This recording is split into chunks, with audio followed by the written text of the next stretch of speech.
What's up, everybody? Welcome to By West 3 Raw TV. All right, let's jump right into this. So, this is a reply to Fouad Abiad's podcast, Is Rami's Apology Enough? It's got Fouad, Ian, Nick Walker, and Justin Shear on here talking about they don't really understand what the hate is from the fans and why they're not cutting Rami some slack. And they're talking about, like, he deserves his personal life. And, I watched, a chunk of it, and I had to actually leave to go do some shit, so I couldn't watch the rest of it. So they might have covered this later on. Hopefully, I don't know if they did or not. So if they did, disregard this whole fucking video. But if not, from what I saw, I think that, the four of these guys, I would have loved to have been on this podcast because there was a point of view that wasn't really being talked about, was this whole thing about Rami and the hate and everything that's coming is not about missing the Pittsburgh. It's not about missing one show, right? It's not about whether he was contractually obligated or not. It's not about that. The problem that we're having is the Pittsburgh guest appearance that he blew off was the straw that broke the camel's back. People have been frustrated with Rami for the last 2 years. Despite having all these fans and stuff, Rami has not been a good Mr. Olympia. I mean, that's just all there is to it. He hasn't done much. He can write off 2020 because of COVID. 2021 was pretty much more of the same. So you have a Mr. Olympia who's going to be held to the highest standards. Let's be real. If you had, Nick or Justin or Ian or Fouad, if you were Mr. Olympia, right, would you be booking spots and not showing up? Absolutely not, because you think it would be disrespectful for the title of Mr. Olympia, as well as the IFBB, the NPC, and everybody else. You'd be disrespectful not to keep your word, right? My word is my bond. So when you say you're going to be there to do something, you're not just saying it to like Jim Mannion or the NPC, you're saying it to all your fans. And we have the problem with the last couple years, Rami has not been showing up to these things. Right? So it's been letdown after letdown after letdown, and people have been giving him a pass, because they just like Rami as a person. And what happens is all of a sudden, now they're like, okay, finally, he's going to do the Pittsburgh thing, and, Nick Walker's making great gains, right? So now Nick's starting to look massive. We want to see him next to Rami, and then he pulls a no-show again. And it's like, damn it, that's enough. I've had enough. This is a bunch of bullshit, right? Now, at the very least, right, and this is another reason why people are pissed. They're pissed because his social media is vacant. I mean, I'm looking right now at Fouad's podcast, and I'm like, this podcast that happens all the time, this is for the fans. The fans are not going to be, if you all of a sudden just stop doing this, fans would get upset because you stop doing it, right? Because the fans are not seeing anything from Rami social media-wise.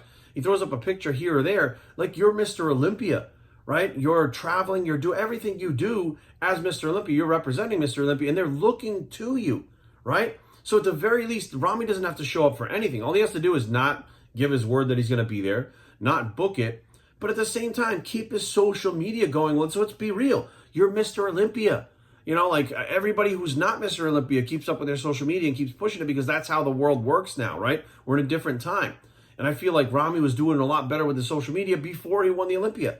He wins the Olympia, all of a sudden the social media stops. The appearances stop. He doesn't show up. His word is not his bond. He just starts blowing people off, and it seems like he doesn't give a shit.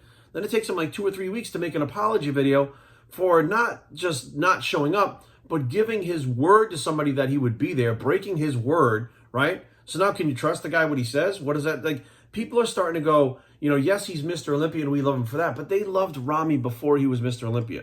And it was his personality, it was everything about him. And now they're seeing sides of him that they don't like. And they feel duped. They're like, I don't like this part of Rami that I'm seeing. It's not about, what happened in his personal life. I want answers. People are not, trust me, there might be some nosy motherfuckers that are asking that shit, but people that don't care, they're like, look, you have personal issues, that's fine.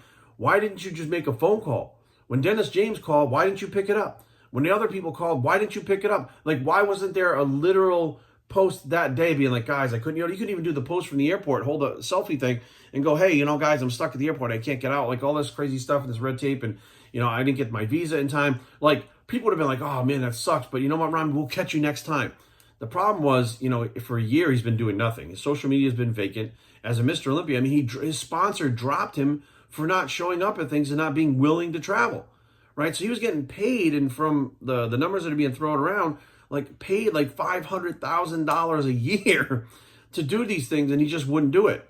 So why would you, if you're getting paid $500K to do something, right, as a job, how many people out there, as a matter of fact, all four of these guys right now on this podcast, right, if you're getting paid $500K a year to show up a couple times, right, to do some appearances or to fly to America to do some some social media work, whatever the case may be. Or even if you did the social media work at, in Egypt, you just sent it to Enhanced Athlete, right? And they could put it up. There, you could figure it out. Like, there's a way to do this without really interrupting his personal life for a whole year if he wanted to. And he's getting paid $500K to do that, and he just doesn't want to do it. Like, there's so much more going on here. That's not about, like, Rami not showing up. Like, it's about all these things cumulatively over and over and over again that he keeps letting the fans down. He keeps letting people down, people that look up to him. Now, I'm just saying, if you want to be Mr. Olympia and you want to be like the Dorian thing, back in the day, Dorian, when he showed up, he didn't say shit when he showed up. He would compete and go back. That was his thing. Rami was all over the place. Social media, I'm such a nice guy. I love bodybuilding. I can't wait to... He was all over the place, and then he just disappeared. And people are like, well, if you were all over before, you were trying to get that title, you get it. Now it makes it look like he's got it, and he doesn't care about the people that supported him on his way to get it. Like he's ghosting the people that support him, the people that buy his t-shirts, buy his supplements, pay for the ticket to see him. Like, there's not even content on social media. Like, how hard is it to take your phone right now and just do like a selfie style, like kind of video in a couple different places a week, right? Maybe one time sitting down, talking about the meals you're having, if you're out of the gym, if you had an injury, talking about that, whatever the case may be. Talking about, well, this is going to be the plan moving towards the 2022 Olympia. I'm going to start my diet out at this time. Like, he's not even talking about his off season, the plans to, what he's going to do to be better. Like, he's not engaging with anyone with any reason for anything. And I understand he doesn't speak English that well. He seems to speak English well enough when he wants to, right? And people understand that about him, and it's one of the things that people really like.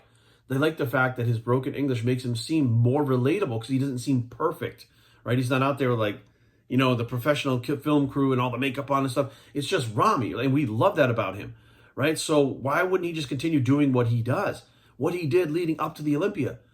So no, I don't think that people are upset because they want to know. I mean, again, there's some nosy motherfuckers. I don't think they want to know his personal issues. They don't want to know.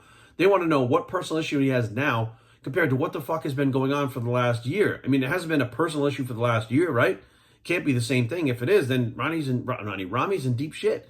If it's the same thing over and over again for him not showing up to these things. But let's be real. I guarantee every one of these guys, whether it's Fouad, Nick, Justin, Ian, I guarantee every one of these guys would at the very least picked up the phone and called. Now that's the problem. That is such a disrespectful slap in the face to the people that you booked the arrangement with, right? So you booked this ahead of time. They went through with the advertising, and you just blew them off, right? And your fans, like, well, there's a small amount of fans that came to see him at the Pittsburgh. What about the ones that wanted to go to the Arnold to see him? What about the ones that were supposed to go here to see him? What about the ones that want to see Mr. Olympia, like when Phil Heath was Mr. Olympia? I mean, shit, Jay Cutler? Jay was at these shows. He was at Pittsburgh. I was with him.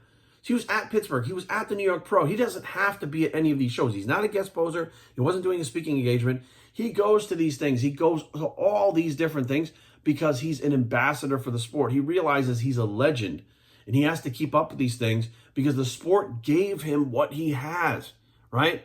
And I think that Rami has a lot of stuff that the sport didn't give to him. He has everything going on in Egypt for him, and the sport really didn't give him much other than the trophy and the title, which I feel like used to mean a lot to him, and I'm not sure it has the same meaning to him now as it did before. At the very least, he's not acting like it. He's not acting like the Rami that we saw before. So we've seen this complete 180 in Rami in the way that he attacks social media, the way he presents stuff, the way he presents himself, the way he acts, the way he takes care of his sponsors, the way he keeps his word about things. And the biggest thing of all, when I met Rami several times, he was like so happy and he was smiling ear to ear all the time, right? And they'd be like, why? And people would ask him, like, dude, you're always smiling. He's like, well, I'm a bodybuilder. I get to be a bodybuilder. Like, that's what he would say. Like, he was so happy to be a bodybuilder. And now the pictures I see him, he's got a long face. He doesn't have the same look, right? And I got people saying stuff like, well, Jerry, like, all the people ganging up on him, it's going to ruin his career. No, people are not ganging up on him. People have been around him, supporting him, and he's been letting them down, and they're speaking up, which they have every right to speak up about. And if his career gets ruined because of what's happening now, that's Rami's own fucking fault. Not the fans, not me, not Fouad, not Nick Tajirli, not us talking about it. Because that is our Mr. Olympia. We are still involved in this sport, right? We love this sport. We've competed in it. We've been around it for a long time. Mr. Olympia is the crown jewel, the pinnacle of it. And that person has responsibilities. It's not like Rami didn't understand this or he doesn't have Dennis James around him who understands this. He has people around him, and I'm sure he's not a stupid guy. He understands that title comes with more. And at the very least, it comes with keeping your word. Now, I completely respect his decision if he wants to do like the Dorian and go back home and disappear, but don't make guest appearances and not show up, right? Don't promise to do something and not at least give a call to the person. Like, could you imagine if a bodybuilder, right, not Mr. Olympia, had all these guest posing things and they just didn't show up to guest pose after every guest pose, and they didn't call the promoters, they didn't call the show promoters, they didn't call the head judge, whoever, to be like, I'm not going to be there. They just kept blowing them off. What would eventually happen? That person would cease to get guest posing opportunities, right? Jay Cutler would do all these guest posings all year round when everybody else would want to rest. He'd be on the fucking road, on the road. He showed up for all these fucking things. I'm sure there were times where Jay just didn't want to show up. You know, I'm sure the times where Ronnie didn't want to show up, or, you know, anybody, Brandon Curry. I'm sure there's times where they don't want to do shit. I'm sure there's times in their personal life that they are so fucked up with so much going on, but they'll still be there for an event. You know, I myself remember standing in the LA Fit Expo when Rich Piana and his girlfriend at the time, Chanel, were starting to split the first time, right? And me and my girlfriend were splitting at the same time. Like, my life was being uprooted. I had to move. I had all kinds of shit that was happening, right? And so did Rich. And we're sitting there, and I said, I don't know if I'll be able to make the next one, Rich, because the next expo, because I got this stuff going on in my life. And he looked at me and smiled. He said, you notice Chanel's not here, right? I said, yeah, I did. Where is she? He goes, I'm going through the same shit you are right now. And we're both standing at this expo. Not that we're Rami or Mr. Olympia or Jay Cutler or whatever, but the whole point is, I went to that expo and Rich went to that expo because we had told people we'd be there. I promised 5%. I was obligated to 5% to be there. Rich was obligated to be there. And both of us knew that if we didn't fucking show up, that doesn't just look bad, but it lets the other people down that are following us, that are giving us the support. They buy the t-shirts, they buy the supplements. They're just there to see you, right? So I get I get all the way around. I understand it all the way around. But the whole point is, this is not about missing one guest posing. This is about missing many things over time, about not showing up to be, you know, to deal with your contracts with Enhanced Athlete and stuff like that. It's about not even being respectful enough to call the people. Like Tony Huge, his sponsor that was paying him like $500K a year had no direct line to Rami. When is the last time that a sponsor throwing around that kind of money couldn't get the actual athlete on the foot? Shouldn't say couldn't get him, but didn't have a direct line. They had to go through his managers, right? Usually that sponsor who's throwing out that much money, who cut the deal, can at least talk to the person, not go through that. Like, there's just a lot of weird stuff that's been going on, and I don't know if it's a management system. I don't know what it is. It doesn't matter. The whole point is, this is a culmination of a couple of years of stuff that people have had enough, and they're emotional about it because they kept giving Rami, when he says I'm sorry, they give him chance after chance after chance after chance, and they're saying, you know, he's Mr. Olympia, he's the best, and now people are turning on him. But that is Rami's own fault for not keeping up with the things that he said he was going to do, not doing the things that he normally did, like the social media, and just blowing people off that are supposed to be close to him, like Dennis James. When Dennis James comes out and says Rami blew me off, everybody looks at them as the dynamic duo, right? Those guys are always together. They're super close. Dennis knows them really well. They're like best friends. And when he blows him off, people go, well, what an asshole. That's his friend. Like, he's gotten so much further in this industry because of Dennis that he probably wouldn't even be where he is right now without Dennis's help. Like, all the different contracts and opportunities he's had, Dennis has been pivotal in that. And you just blow him off? He's your friend. He's trying to help you, right? So these things, as they hit the public because of social media, this is what's doing it. This is what's causing it, right? So I look at it like this. This thing could be easily mitigated if I keep saying Rami, not Ronnie. It's killing me. Just kept up with his social media. Just did the deal that every single one of us do, including Fouad and the guys on the podcast.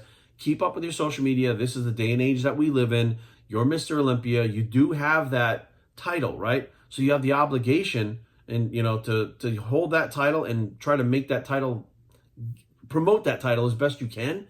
But if you're doing all the social media stuff before, why aren't you doing it now? Like, people are pissed, and I get it. I could care less either way. Like, if he doesn't show up, cool, whatever. It's not that I'm not a big Rami fan, but I've seen him so many times in person. I've met him. Like, it's cool. If he doesn't show up, shit happens. But I was at Pittsburgh. I was there.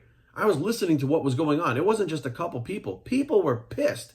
If it wasn't for Derek Lunsford and Nick Walker, I'm telling you right now, people would have been a lot more pissed, and it would have been a lot worse. People were happy that Nick was there, and of course, he looked amazing, right? And then Derek Lunsford just floored people with how much progress he's made, because he's been kind of under the radar. They know he's been getting bigger, but to see him on stage next to the Open Pros, was like, holy shit, those two guys, Nick and fucking Derek, saved that whole thing.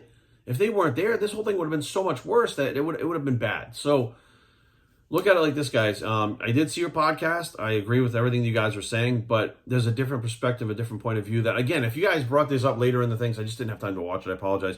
I wish I did because I love this podcast and I love what they do. And I think they have great discussions on here and it's a lot of fun and interesting to watch. But realistically, this isn't a one-time deal. Nobody's going to lose their shit over Rami not showing up for one appearance. This is an over and over thing that hopefully gets switched around now. Rami right now has the opportunity to change this. He came out and did the apology video. Well, we know that he's not in the best shape right now, right? So Rami right now could literally take this thing and turn it completely around into 180 by literally coming up and saying either I have an injury or some personal stuff's been going on, but I haven't really been training. But the Olympia's coming up, so it's time to drop the hammer and let's do it. And then literally take his shirt off, show everybody what he looks like, no matter how horrible it is. Because if it's Rami and he could do what Levrone did, he could transform and win the Olympia again. This would bring people to Rami and go, wow, this is cool. Let me look at this. They'll forget all about the fact he didn't show up if he does this. But it's going to take him in engaging with people again, right? He had all these fans he engaged with before. He ghosted all the fans for 2 years, right? And now he comes on social media looking dramatically different. Well, you don't need to give the whole story behind it or whatever. You say, this is my starting point. I had some personal issues. Let's roll. And that would completely turn this thing around and people would get enthused again. They'd see him progressing. They'd wind up at the Olympia trying to watch him win his third title. It would change everything. Now, that's what he could do, and that's what I would do if I was him. But we'll see what happens. It's been a couple days since he put up that post. I haven't seen anything else from his social media. We'll see what happens. But regardless, guys, this is something that I think everybody's going to have an opinion on, and I think they have an opinion on it because it's an ongoing thing and it's not just a one-time deal. So, BiasTraining@gmail.com. Leave comments down below, but don't fight. BiasTraining.com is a blog. It's the Rami Has a Chance Now bicep, and we are out.